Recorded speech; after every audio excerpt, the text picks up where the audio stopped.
زندانیان لري یا بندیان لري؟ بسم الله الرحمن الرحیم. زما نوم محمد خان عبدالله ده. د پکتیکا د محبس مسؤلیت لرم. موږ د پکتیکا په محبس کې تقریبا اوس په الحال 15 نفره بندیان لرو او دغسې د توقیف خانو کې مطلب په الحال بندیان نشته. موږ د دې په محبس کې په عمومي محبس کې 15 تنه بندیان لرو. دا بندیان د کومې برخې دي؟ جنایي دي، سیاسي دي؟ جنایي او جزایي دغسې بندیان شته او سیاسي بندیان تر اوسه موږ نه لرو په خپل محبس کې. یو زنداني هم سیاسي نشته؟ یو زنداني هم سیاسي نشته، ټول اکثره جنایي. او د ولسوالیو توقیف خانو کې څو ورځې خلک ساتل کېږي؟ یعنې په کومو ولسوالیو کې تاسې راپور لرئ ډېر توقیف خانې ډکې؟ موږ اوس په الحال په 3 ولسوالیو کې رسمي توقیف خانې لرو.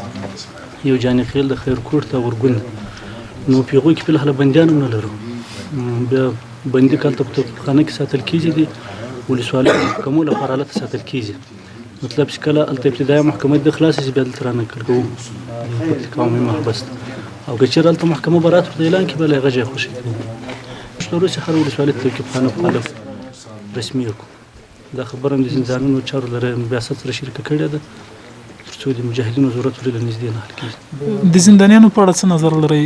آیا دوی تاسې به تحقیق کړی یا به پوښتنې کړې؟ دوی هغه د زندانیانو څه کوم حقوق دي ورته رسېږي که نه؟ هو زندانیانو دلته په موږ باندې مطلب موږ زندانیانو ته حقوق چې د دوی کوم دي هغه ټول ورته توجیه کړي دي. مطلب یو د دوی بدني روزنه ده او یو روحي روزنه ده. مطلب دوی ته موږ بدني روزنه ورکړې ده او روحي روزنه مو ورکړې. موږ خپله په محبس کې د امام لرو، د تعلیم او د تربیې مدیر لرو او امیر عقیدتي لرو.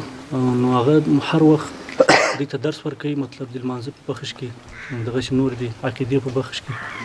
نو په ټولو هغه کې هم دوی ته انشاءالله اسانتیاوې برابرې کړي دي او هېڅ مشکل یې نشته.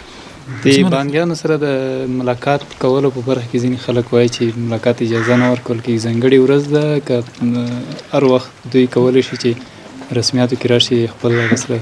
نو د بندیانو لپاره خو داسې دا د محبس کار کوم اصول او قانون لري. د هغو لپاره موږ 2 ورځې لرو، یو د دوشنبې او د سهشنبې ورځ.